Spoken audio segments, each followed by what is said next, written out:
राज सिंह। मेवाड़ के गोहिल वंश में राजा राज सिंह। राज सिंह जिसका शासनकाल है 1652 से लेकर 1680 तक है। ठीक है। इसने उपाधि धारण की, ये कई बार उपाधि पूछ लेते। इसकी उपाधि है विजय कटकातु की। विजय कटकातु की उपाधि इसने धारण की थी। अब इसके समकालीन राजा कौन थे? तो इसके समकालीन राजाओं में देखते हैं। देखो 1652 में ये गद्दी पर बैठे। उस समय मुगल राजा कौन हुआ करता था? मुगल राजा 1652 में कौन था? शाहजहां। 1652 में मुगल राजा शाहजहां। अब थोड़ा सा इनका पुराना इतिहास देखो। पुराना इतिहास कैसे? जैसे 5 फरवरी 1615 को हुई थी मेवाड़ मुगल संधि। मेवाड़ मुगल संधि में शर्तें क्या थी? चित्तौड़गढ़ दुर्ग की कोई भी मरम्मत नहीं करवाएगा, मेवाड़ का राजा मुगलों के पास नहीं जाएगा, उसका पुत्र जाएगा, और मेवाड़ के राजा मुगलों के साथ वैवाहिक संबंध नहीं बनाएंगे। ठीक है। अब इसने पंगे ले लिए, राज सिंह ने पंगे ले लिए। 1615 में संधि हुई है, 1652 तक उस संधियों का कोई उल्लंघन नहीं हुआ। 1652 में राज सिंह जैसे गद्दी पर बैठा, इसने क्या किया? चित्तौड़गढ़ दुर्ग की मरम्मत का काम शुरू कर दिया। चित्तौड़गढ़ दुर्ग की मरम्मत का काम शुरू किया, इसका मतलब मेवाड़ मुगल संधि का उल्लंघन हो गया। तो ऐसा कोई क्वेश्चन पूछे कि मेवाड़ मुगल संधि की शर्तों का उल्लंघन करने वाला पहला राजा कौन था? तो राज सिंह था। तो इस बात का पता लगा शाहजहां। बात का पता लगता है शाहजहां को। शाहजहां क्या करता है? सादुल्ला खां के नेतृत्व में सेना भेजकर जितना भी वो निर्माण कार्य हुआ था ना, वो वापस तुड़वा दिया।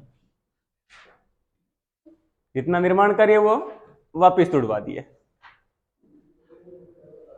अब शाहजहां के साथ इनके रिलेशन खराब हो गए। शाहजहां के साथ रिलेशन खराब हुए, लेकिन 1657 ईस्वी में शाहजहां बीमार पड़ जाता है। 1657 में शाहजहां बीमार पड़ा ना, इस चीज का फायदा उठाया राज सिंह ने। राज सिंह ने आयोजन करवाया टिक्का दौड़ का। टिक्का दौड़ का आयोजन करवाया।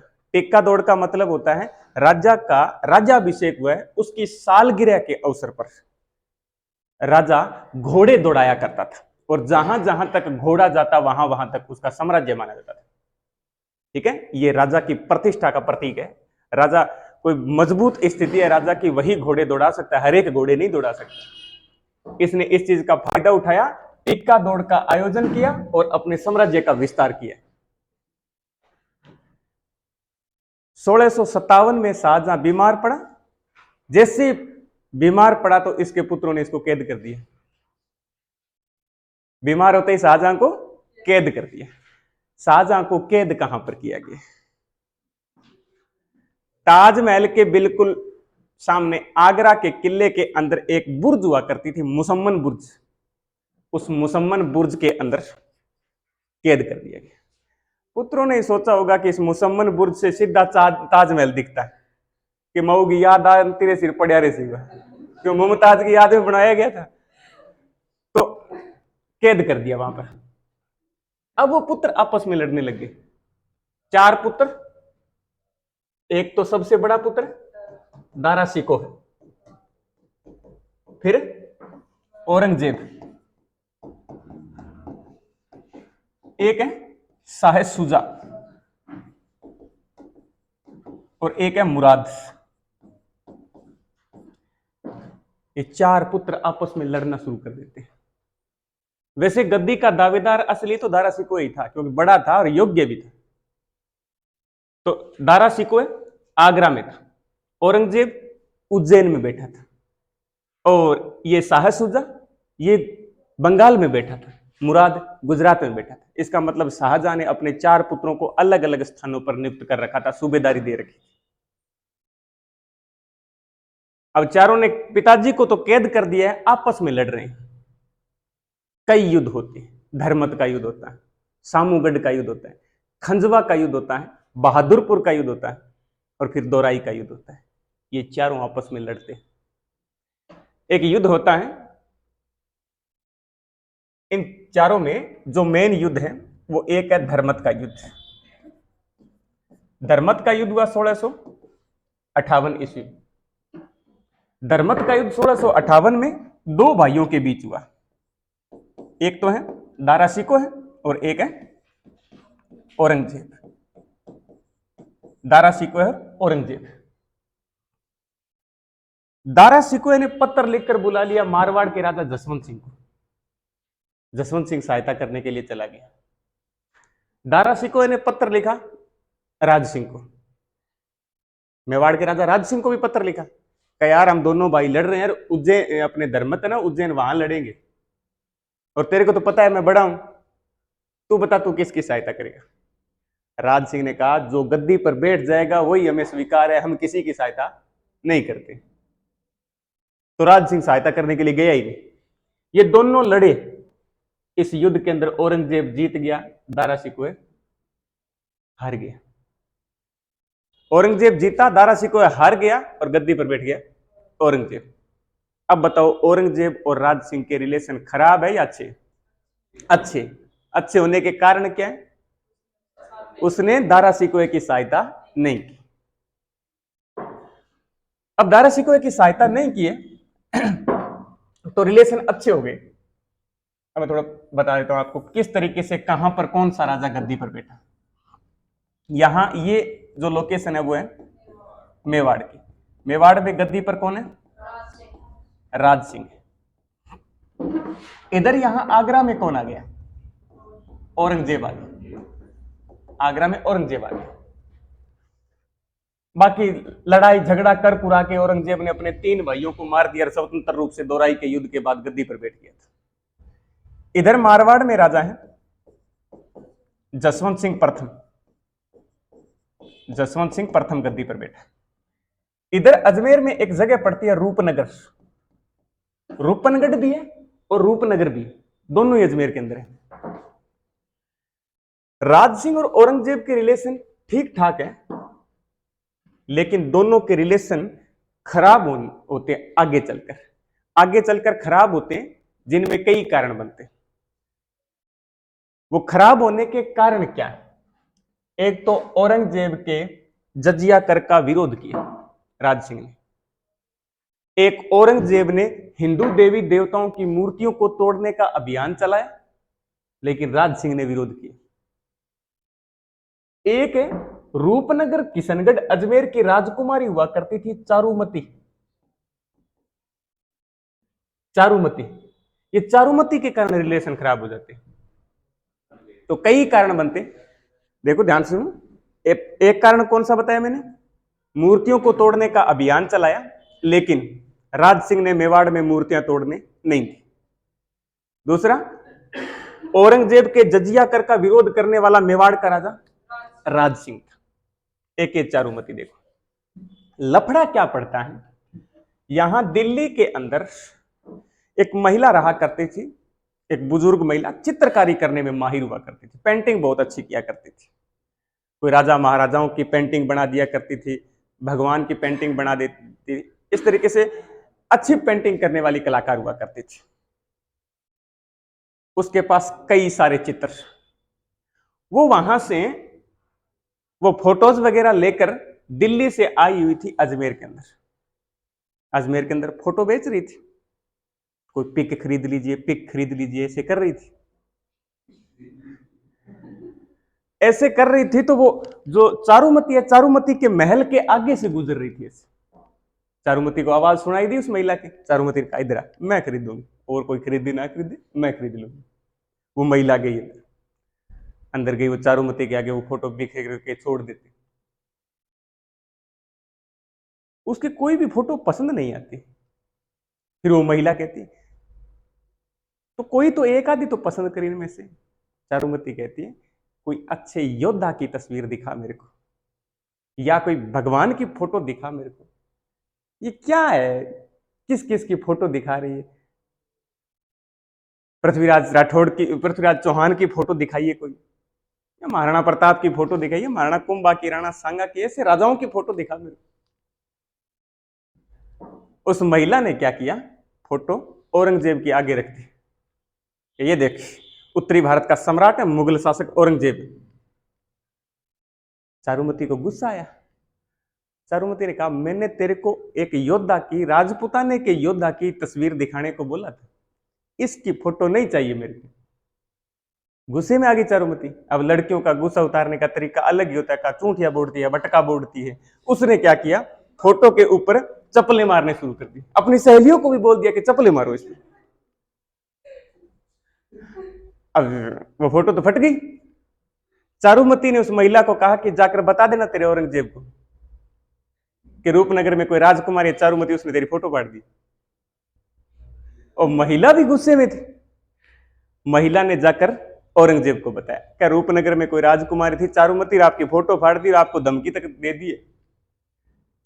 औरंगजेब ने उसी दिन सोचा, यार इतनी तकड़ी रीस ली है, ब्याह की तो फिर मैं ही ले।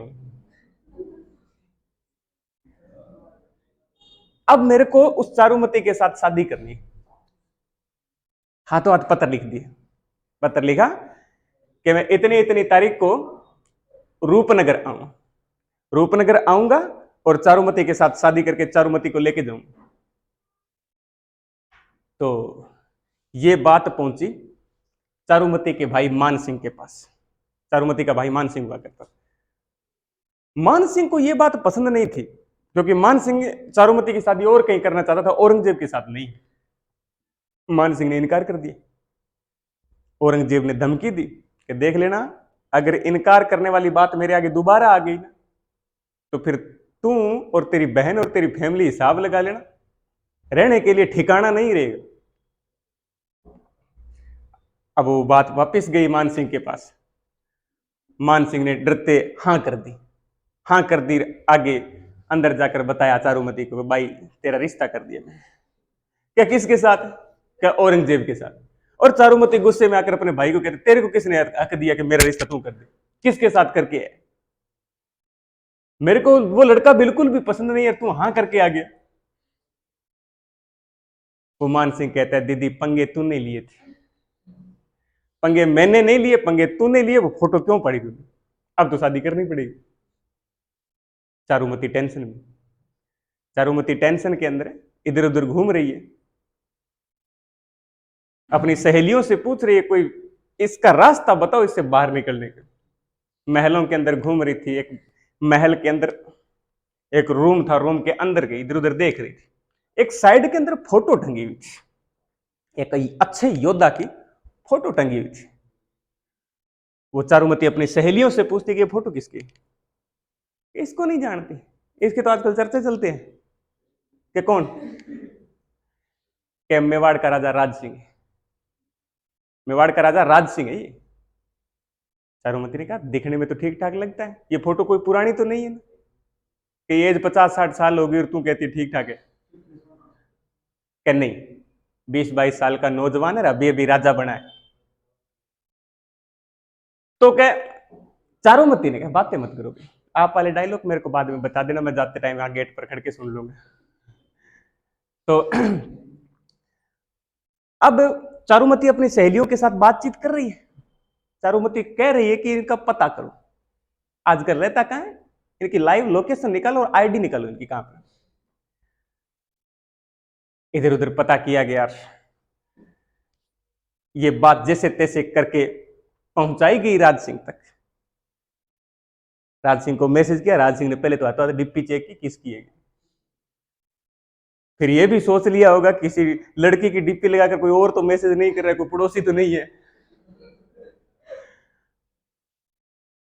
फिर धीरे धीरे कोई बातचीत स्टार्ट हुई।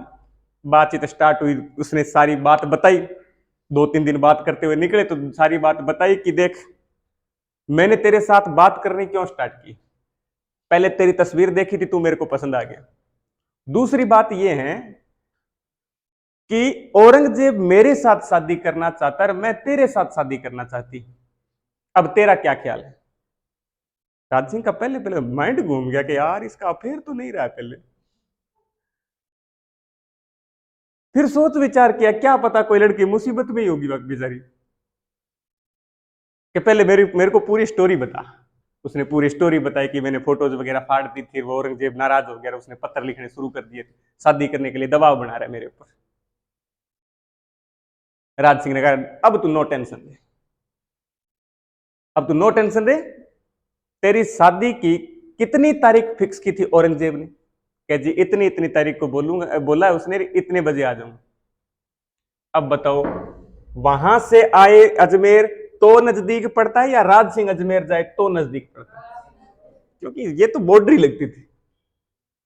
राज सिंह ने कहा टेंशन मत ले, जिस तारीख को औरंगजेब आना है ना उस तारीख को मैं ही वहां पर पहुंच जाऊंगा, मैं पहले पहुंच क्योंकि मेरे वाली बारात दूरी कम है तो पहले जाएगी।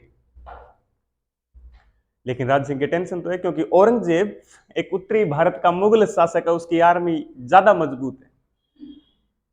राज सिंह के पास इतनी सेना नहीं कि औरंगजेब की सेना का मुकाबला कर सके, फिर भी माइंड लगाता है वो बंदा। राज सिंह की आर्मी में एक बंदा था रतन सिंह चुंडावत नाम का। देखो, हरावल सेना में कौन होगा? चुंडावत ही होंगे, सलूम्बर वाले चुंडावत होंगे। अब की बार जो बंदा है वो रतन सिंह, राज सिंह रतन सिंह के पास गया।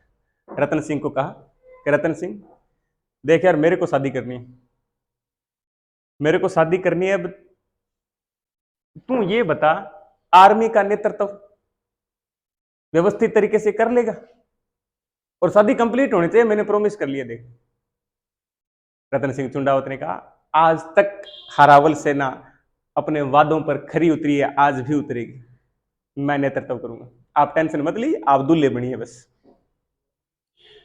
राज सिंह यहां से बीन बन के चलता है रूपनगर की ओर, उधर से औरंगजेब भी बीन बन के आ गया, दोनों आ गए यहां अजमेर के अंदर। अजमेर के अंदर दोनों आ गए, राज सिंह अंदर एंट्री कर जाता है, बाहर घेरा डाल देता है अजमेर के रतन सिंह चुंडावत, इधर से औरंगजेब आ रहा है। औरंगजेब की सेना भी यहां पर पहुंच गई, लेकिन रतन सिंह चुंडावत ने औरंगजेब की सेना को बाहर ही रोक दिया, अजमेर के अंदर 1 इंच भी प्रवेश नहीं करने दिया। यहां स्टेज प्रोग्राम हुआ, फेरे हुए, सुमटनी हुई, तब तक इस बंदे ने 1 इंच प्रवेश नहीं करने दिया इस चुंडावत, रतन सिंह चुंडावत ने। शादी कंप्लीट हुई, शादी कंप्लीट होने के बाद राज सिंह चारुमती को लेकर वापिस मेवाड़, रतन सिंह चुंडावत यहां से अपना घेरा उठाकर मेवाड़ चला गया, औरंगजेब रह गया बिना शादी। अब बताओ, औरंगजेब नाराज तो है, औरंगजेब नाराज है, औरंगजेब यहां हार मान लेगा क्या? नहीं माने, वो कहता है चारुमती के साथ शादी भले ही कर ली पर मेवाड़ से उठा लूंगा। औरंगजेब यहां बैठकर अपनी सेना व्यवस्थित तरीके से दोबारा तैयार करता है, दोबारा सेना तैयार की, दोबारा सेना तैयार करके अपनी सेना को लेकर आ गया। यहां पर एक पाली के अंदर जगह पड़ती है देसूरी, 1664 की बात है, देसूरी नामक स्थान पर अपनी सेना को लेकर आ गया। इधर से मेवाड़ का राजा राज सिंह, राज सिंह चारुमती के साथ नई नई शादी हुई, अपने अच्छे दिन बिता रहा है, और उधर पता लगता है कि औरंगजेब देसूरी में सेना लेकर आ गया। अब टेंशन होगी, अब टेंशन हुई, राज सिंह ने रतन सिंह चुंडावत को बुलाया, आ जाकर। रतन सिंह चुंडावत आया, क्या देख, पहले तो शादी हुई, तेरी वजह से हुई है मेरी शादी, पर अब एक और लफड़ा पड़ गया, हरावल सेना का नेतृत्व तू ही करेगा, मेरे को तेरे ऊपर भरोसा है, औरंगजेब देसूरी में आकर बैठ गए, अब तू अपनी आर्मी को लेकर जा। अब की बार रतन सिंह का जाने का मन नहीं, अब की बार रतन सिंह का जाने का मन नहीं है, क्योंकि रतन सिंह की 1 दिन पहले शादी हुई है। लोग कंपटीशन की तैयारी छोड़ देते, यहां युद्ध में जाना है। रतन सिंह चुंडावत की जो शादी हुई थी वो हुई थी सहल कंवर के साथ, हाड़ी रानी सहल कंवर, हाड़ा राजकुमारी। ये बूंदी और इसके आसपास के क्षेत्रों में जितनी भी राजकुमारियां आया करती थी उनके नाम क्या, हाड़ा लगता था, हाड़ी रानी सहल कंवर। तो हाड़ी रानी सहल कंवर रतन सिंह चुंडावत की पत्नी है। अब राज सिंह ने जिम्मेदारी दे दी रतन सिंह चुंडावत को कि हरावल का नेतृत्व तेरे को करना पड़ेगा। अब वो टेंशन में इधर उधर घूम रहा है, टेंशन में इधर उधर घूम रहा है, पर इसको कोई रास्ता नहीं मिल रहा कि मैं करूं तो करूं क्या। सेना तो लेके जानी है। अब रतन सिंह चुंडावत यहां से सेना लेकर अपनी सेना को तैयार तो कर लेता है। वो हाड़ी रानी सहल कंवर के पास जाता है। सहल कंवर को पूछता है कि सहल यार तू बता, तू मेरे को भेजने के लिए तैयार है क्या? तो सहल कहती हाँ। कि यार तू अच्छी है, लोगों के तो सिस्टम ये होता है कि शादी के बाद ना थे ना चाहिए एक रहे, और तू क्या हाँ के जाओ, ये वाला सिस्टम सेट नहीं बैठ रहा है। वो सहल कंवर रतन सिंह को समझाती कि देखो युद्ध में आपको जाना चाहिए, क्योंकि कब से राणा लाखा के काल से ये चुंडावतों के पास हरावल रही। आज मेरे कारण आप रुक गए तो आपकी बदनामी और मेरी बदनामी, आपकी ज्यादा होगी बदनामी, क्योंकि लोग क्या कहेंगे, एक अपनी रानी के लिए हरावल छोड़ दिया उसने, आने वाली पीढ़ियां आपके ऊपर थूकेगी। सहल कंवर इसका हौसला जगाने का प्रयास कर रही है, लेकिन उसका मन नहीं है। फिर देखो सहल कंवर का कहना यहां मान भी लेता है, सहल कंवर का कहना मान लेता है और घोड़े पर बैठकर यहां से निकलता है, देसूरी की ओर निकलता है। लेकिन याद तो आ रही है, थोड़ी दूर चले, बाय जा रहा हूं, बाय, फिर थोड़ा और घोड़ा पीछे मोड़कर बाय करके जाए। रतन इसको सहल कंवर को लगा कि यार युद्ध में तो नहीं जाएगा, मेरे को लगता है 2-3 किलोमीटर जाएगा और वापिस आ जाएगा। यही हाल रहा तो जीत गए। थोड़ी दूर और चला रतन सिंह ने अपने एक सैनिक था पास में, उस सैनिक को कहा कि यार मेरे को हाड़ी रानी की याद आ रही, कि तो वो कहे मैं की करूं। तो कि तू एक काम कर, तू एक काम कर, काम ये करना है कि मेरी जो रानी है उस रानी से कोई निशानी लेके आ। उसने सोचा कि कोई निशानी वगैरह दे देगी, कोई हेयर बैंड दे देगी या कोई रिंग वगैरह देगी, तो उसको देख देख कर मैं वहां याद करता रहूंगा। वो सैनिक गया वापिस, वापिस जाकर हाड़ी को बोलता है कि सहल आपके पतिदेव ने कोई निशानी मंगाई। सहल का माइंड चल रहा है कि अगर ऐसे ही याद करता रहा तो युद्ध में, ये युद्ध मैदान से बीच में भागेगा। तो सहल क्या करती है, उस सेनापति को कहती है मेरी गर्दन काट, मेरी मुंड है वो थाली में सजा और रतन सिंह चुंडावत के आगे पेश कर देना। वो मुंड थाली में सजाई जाती है और रतन सिंह चुंडावत को पेश की जाती है। इसीलिए मेघराज मुकुल ने एक कहानी लिखी थी सेनानी, उसमें एक लाइन लिखी थी कि चुंडावत मांगी सिनानी सिर काट दे दियो क्षत्राणी। अब वो सिर है, वो मुंड है, वो रतन सिंह के आगे पेश की गई। रतन सिंह दौड़ा हो गया, आके हुई गई। रतन सिंह चुंडावत फिर क्या करता है, उस मुंड के बाल बिखेरता है, बाल बिखेर कर अपनी गर्दन में बांध लेता है। वो मुंड आगे लटक रही थी, देसूरी के युद्ध में चला गया। उस देसूरी के युद्ध में इधर औरंगजेब, इधर रतन सिंह चुंडावत, दोनों भयंकर तरीके से लड़ते हैं। यहां पर रतन सिंह चुंडावत ने औरंगजेब की सेना के छक्के छुड़ा दिए थे। लारली झाक तो ही को नहीं, आर पार की लड़ाई। तो रतन सिंह चुंडावत है वो देसूरी के युद्ध में औरंगजेब की सेना को हरा देता है। ये जो हाड़ी रानी सहल कंवर है ना, इस हाड़ी रानी सहल कंवर के नाम पर कई चीजें, एक है हाड़ी रानी का स्मारक। हाड़ी रानी का स्मारक कहां पर है? सलूम्बर में। हाड़ी रानी का स्मारक है सलूम्बर में। एक हाड़ी रानी की बावड़ी है, वो हाड़ी रानी की बावड़ी कहां पर है? टोडा राय सिंह नामक जगह पर, टोंक में यह जगह पड़ती है, टोडा राय सिंह, वहां पर हाड़ी रानी की बावड़ी। ठीक है, तो देसूरी के युद्ध में औरंगजेब को, हाँ हाड़ी रानी बटालियन अजमेर के अंदर, तो देसूरी के युद्ध में औरंगजेब हार गया। अब और इसकी राज सिंह के काल की और क्या बात है। इधर जसवंत सिंह, औरंगजेब जसवंत सिंह से नाराज था या राजी था? नाराज था, क्योंकि इसने दारा सिकोह का साथ दिया था धर्मत के युद्ध में। इसलिए जसवंत सिंह को औरंगजेब ने अफगानिस्तान में जमरुद में नियुक्त कर रखा था। और जमरुद में ही जसवंत सिंह की मृत्यु हुई थी 1678 ईस्वी में।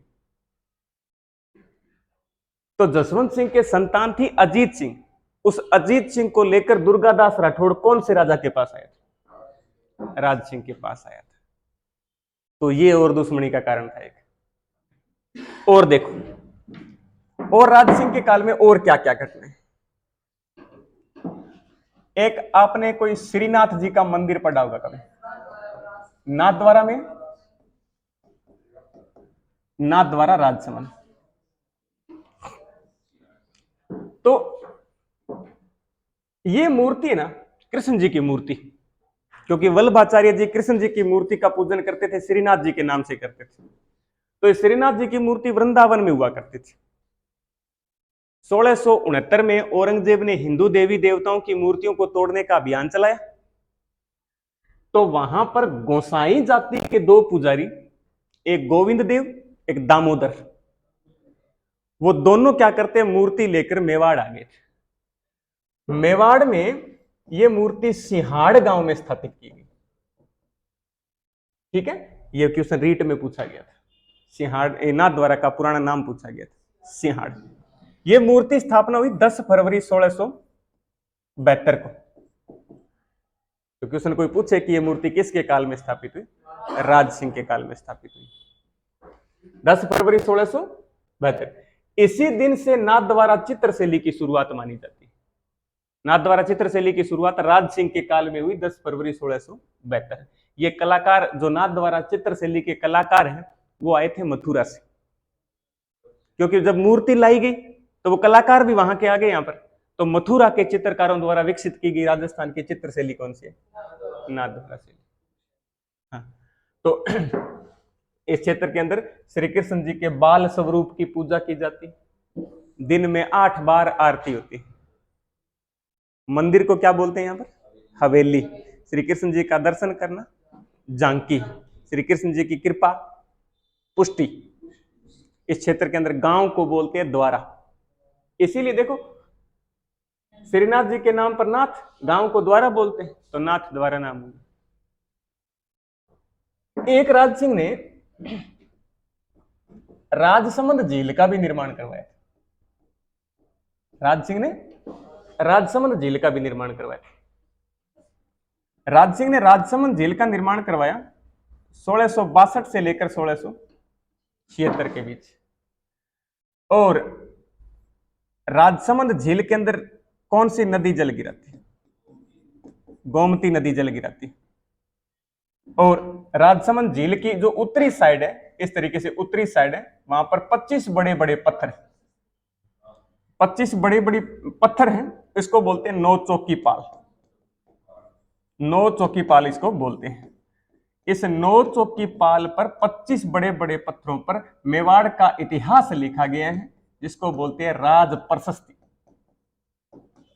ठीक है, 1917 श्लोक लिखे गए यहां पर। इसको लिखा किसने था? रणछोड़ भट्ट तेलंग ने लिखा था। यह विश्व की सबसे बड़ी प्रशस्ति मानी जाती है।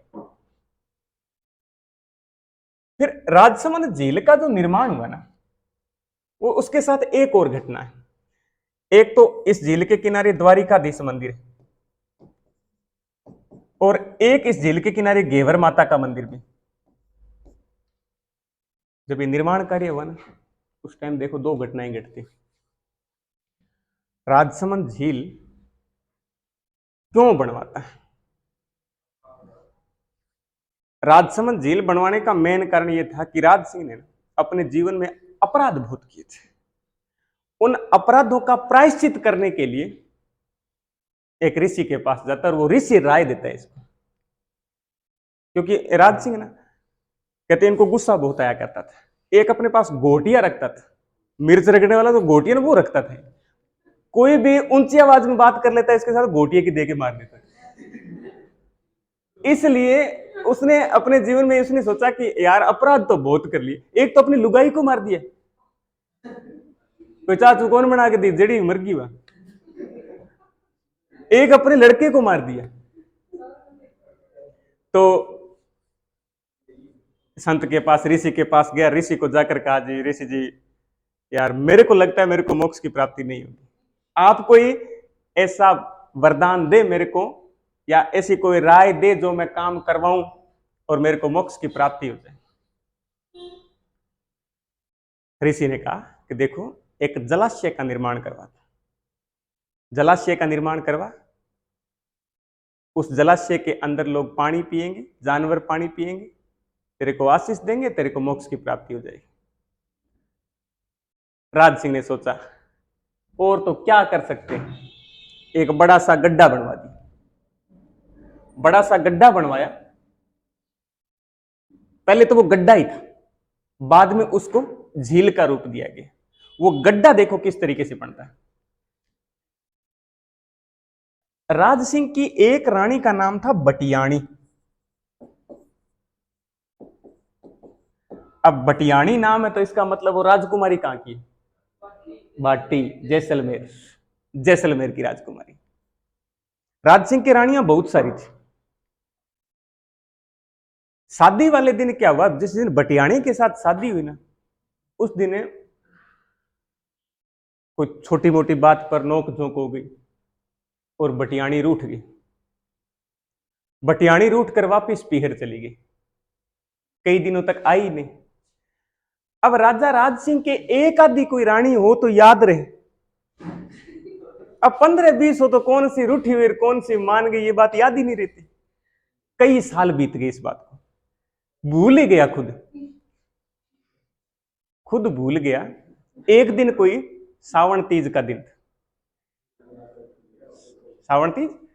सावन तीज का दिन था। बैठे बैठे के माइंड में कि यार मैं सावन तीज का जो त्योहार है ना, वो मेरी सारी की सारी रानियों के साथ मनाऊं। जितनी भी रानियां वो सारी की सारी उपस्थित हो, उनको झांकियां वगैरह दिखाऊं, उनको जो यात्रा निकलती है, तीज की सवारी निकलती है, वो दिखाऊं। ये मन में है उसके।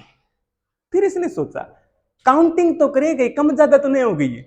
काउंटिंग करे तो एक कम आ रही थी, तो अपने सैनिकों से पूछा कि यार ले लुरा के तो नहीं भाग गया कोई, मेरी एक रानी कहां है, और ये भी नहीं पता लग रहा है कौन सी गायब है।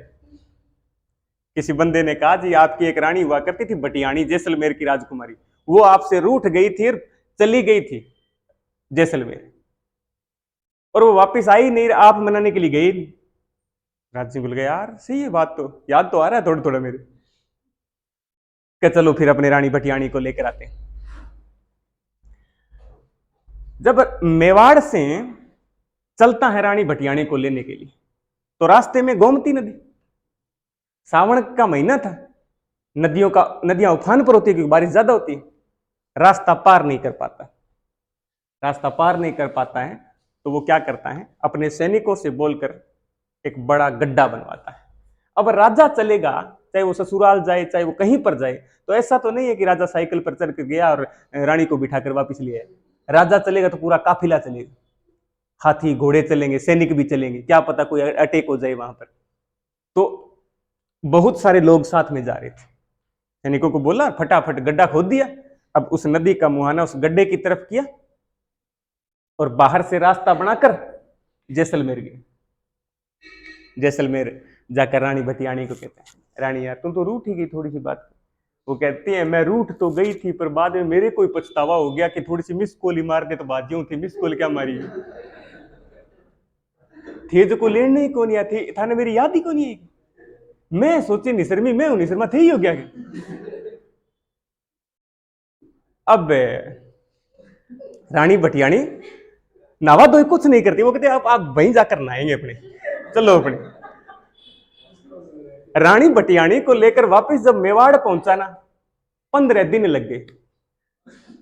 15 दिन लग गए तो अगली तीज आ गई, भादुए की अंधेरी तीज आ गई।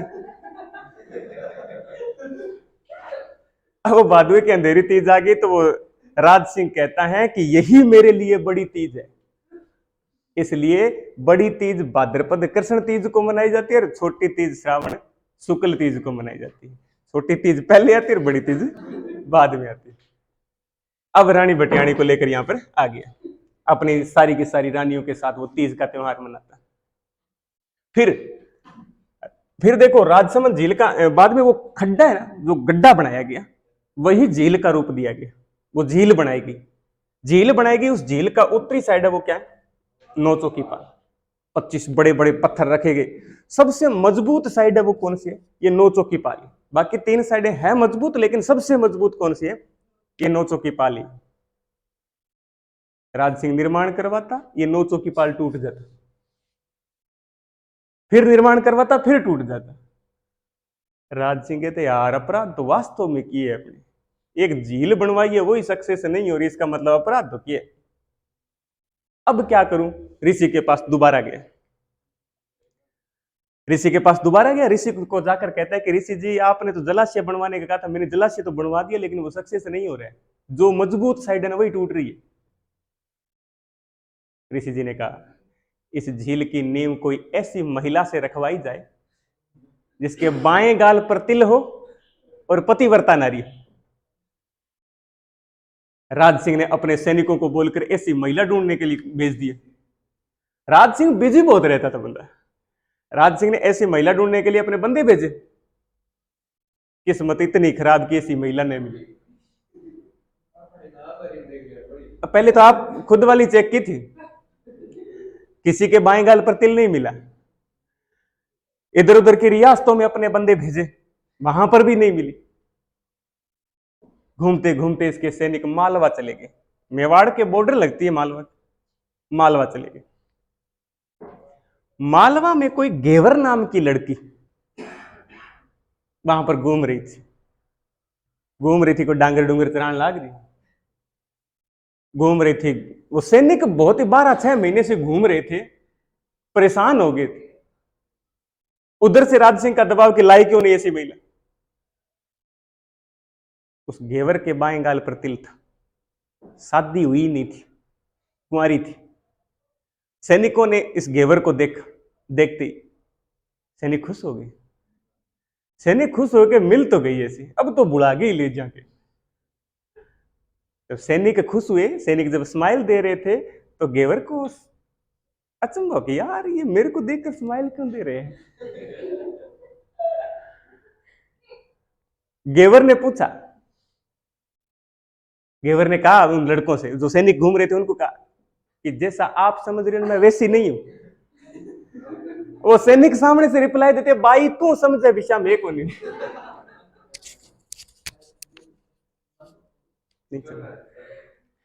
अब वो सैनिक क्या करते उस घेवर को सारी बात बताते कि देखो ये चक्कर पड़ गया, झील की नींव रखनी है ओनली, और कुछ नहीं करना है। अब वो घेवर बात सोचे डांगरा हूं ले रो छूटे, घेवर यहां से मेवाड़ चली गई। मेवाड़ जाकर वो क्या करती है, राजसमंद झील की नींव रख देती। राजसमंद झील की नींव रख दी, अब झील सक्सेस हो गई, अब की बार नहीं टूटी। जैसे झील सक्सेस हुई घेवर के भाव बढ़ गए। घेवर कहती है जिस चीज को मैं छूती हूँ वो सोना बन जाती है। देखिए इस झील पर कितना खर्चा लगा था, सक्सेस आखिर में जाकर मैंने की, कदर करो इसकी थोड़ी। अब घेवर के चारों ओर चर्चे चलने लगे। घेवर मन ही मन पसंद करने लग गई राज सिंह को। घेवर ने सोचा शादी तो राज सिंह के साथ ही करनी है वरना कुंवारी मर जाऊंगी।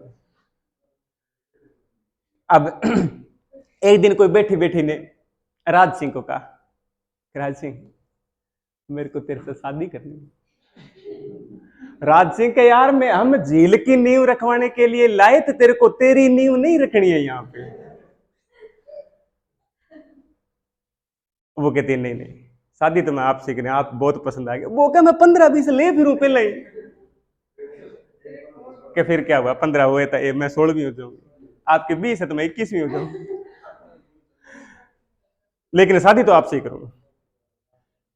राज सिंह की बाकी रानियां मान नहीं रही है, राज सिंह को वो बोल रही है इसको भगाओ यहां से।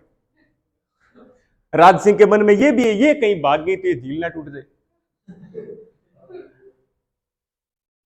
अपने सैनिकों को कहा कि इसको समझाओ रे कोई।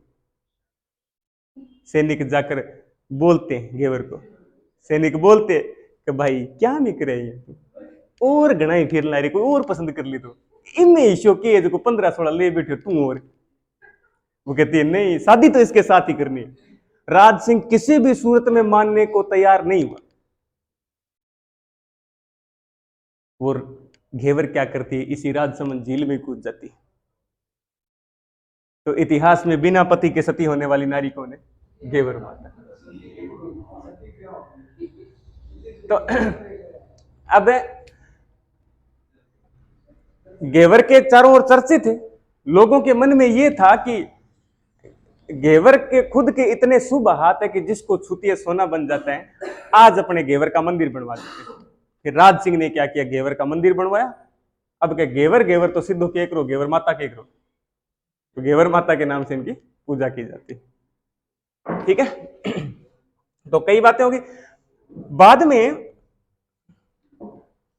1680 की घटना है, घटना है 1680 ईस्वी की।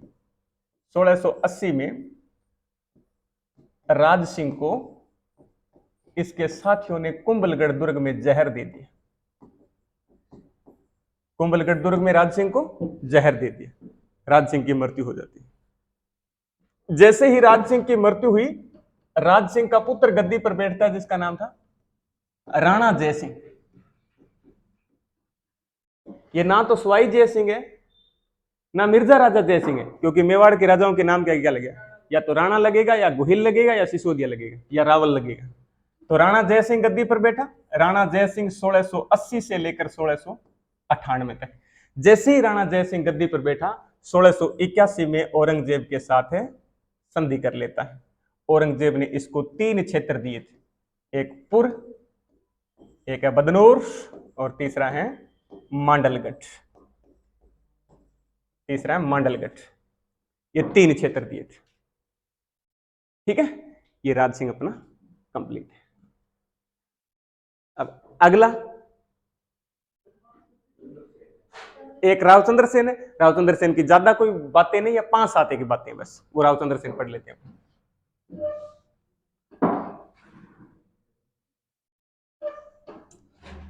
देखो, राव चंद्र सेन अब मेवाड़ का नहीं है ये, अब कौन सी साइड में आ गए? मारवाड़ साइड में आ गए। और मारवाड़ में कौन सा वंश था? राठौड़ वंश। राठौड़ वंश में रावचंद्र सेन जो शासक कब से कब तक? 1562 से लेकर 1581 तक शासक रहा। इनके कई बार उपनाम पूछ लेते। तो मारवाड़ का प्रताप किसे कहते हैं? मारवाड़ का प्रताप कहा जाता है इसे। और महाराणा प्रताप का पथ प्रदर्शक कहते हैं इनको। और महाराणा प्रताप का अग्रगामी भी कहते हैं, और इसे भूला बिसरा राजा भी कहते हैं, और इसे विस्मृत राजकुमार कहते हैं। ये इसके नाम है। इनके साथ इनके समकालीन मुगल शासक अकबर हुआ करता था। ठीक है, अकबर, क्योंकि 1556 से लेकर 1605 तक अकबर रहा था, तो इसके समकालीन ये।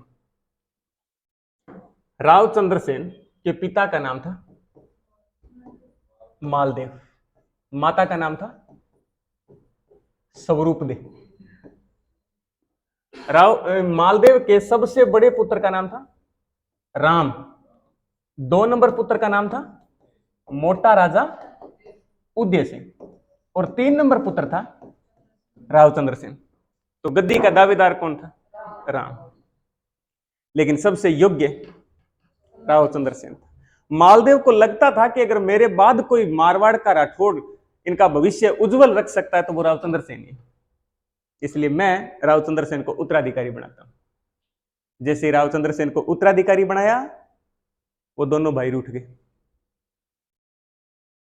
दोनों भाई रूठ गए, तो दोनों भाई यहां से रूठ कर अकबर के पास चले गए।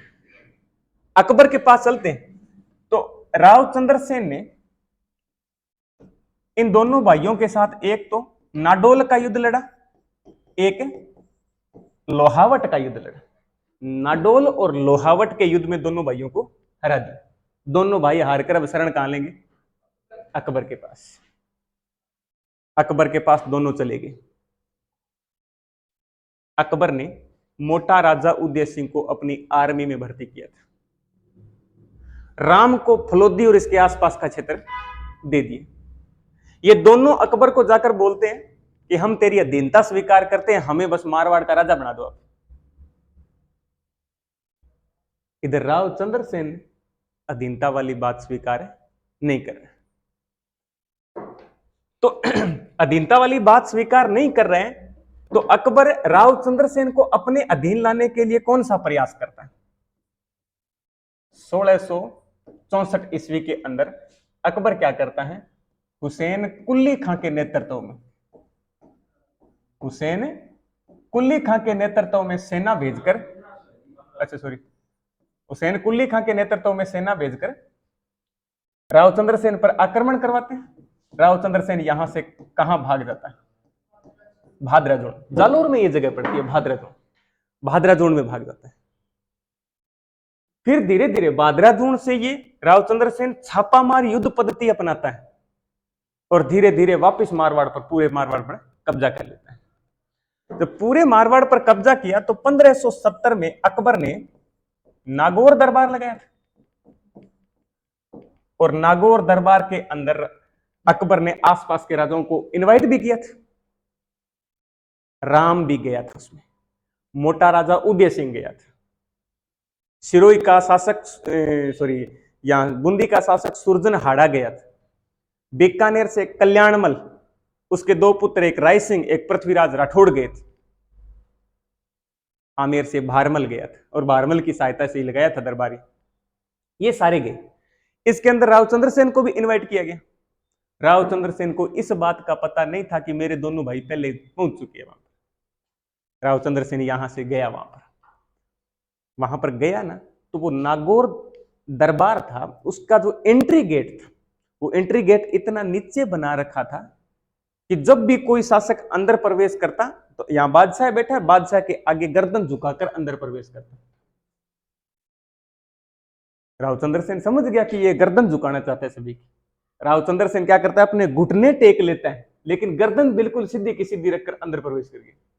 अंदर जाकर देखा तो राम भी बैठा है, मोटा राजा उदय सिंह भी बैठे। ये बात राव चंद्रसेन को पसंद नहीं आती। राव चंद्रसेन बिना किसी के साथ कुछ बोले यहां से वापिस मारवाड़ चला गया। ये बात अकबर को पसंद नहीं आई। अकबर 2 साल तक तो वेट करता रहता है कि क्या पता अधीन हो जाए, क्या पता अधीन हो जाए, लेकिन 2 साल बाद 1572 ईस्वी के अंदर बीकानेर के राजा राय सिंह के नेतृत्व में सेना भेजकर मारवाड़ पर अटैक करवा देता है। राय सिंह के नेतृत्व में सेना भेजकर मारवाड़ पर अटैक करवा दिया। तो अब राव चंद्रसेन कहां चला गया? सिवाना चला गया। मारवाड़ के राजाओं की शरण स्थली सिवाना। राव चंद्रसेन सिवाना चला गया। यह भी कोई क्वेश्चन पूछ ले कि अकबर ने राय सिंह को जोधपुर का प्रशासक कब नियुक्त किया था? तो 1572। अब वो सिवाना से जाकर गुरिल्ला युद्ध पद्धति अपनाता है। गुरिल्ला युद्ध पद्धति जानते हो? छापामार युद्ध पद्धति, छापे मारना मुगल ठिकानों पर। वहां से गुरिल्ला या छापामार युद्ध पद्धति अपनाता है, मुगल ठिकानों पर अटैक करता है। अटैक करता करता मारवाड़ की ओर बढ़ रहा था, उसी टाइम उसके पास धन समाप्त हो जाता है। मेवाड़ के अंदर जब महाराणा प्रताप के पास धन समाप्त हुआ था तो भामाशाह और ताराचंद ने धन भेंट किया था, लेकिन यहां मरुस्थल मारवाड़ सूखा इलाका, देने लेने को कुछ नहीं है। तो ये बेचारा क्या करता फिर? इसके बाप ने, राव चंद्रसेन के बाप मालदेव ने एक किला बनवाया था, पोखरण का किला।